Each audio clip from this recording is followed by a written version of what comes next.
بسم الله الرحمن الرحيم لم يكن الذين كفروا من أهل الكتاب والمشركين والمنفقين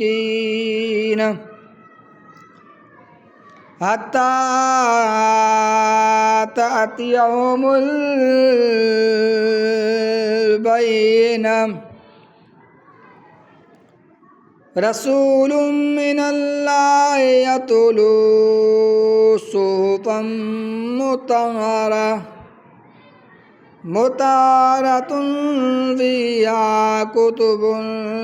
قيمة وما تفرق الذين أوتوا الكتاب إلا من بعد ما جاءتهم البينة فما أمروا إلا ليعبدوا الله مخلصين له الدين حنفاء ويقيموا الصلاة ويؤتوا الزكاة وذلك دين القيمة إلا الذين كفروا من أهل الكتاب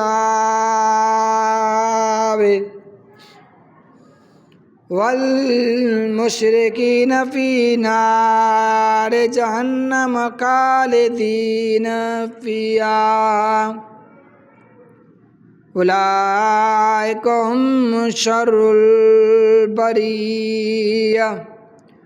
إن الذين آمنوا وعملوا الصالحات أولئك هم خير البرية جزاؤهم عند ربهم جنات عدن تجري من تحتها الأنهار خالدين فيها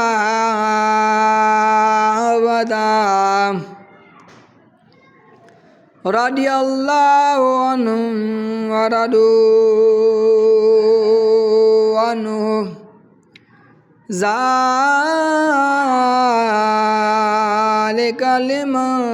خشي ربه سبحان ربك رب العزة عما يصفون والسلام على المرسلين والحمد لله رب العالمين صدق الله العظيم.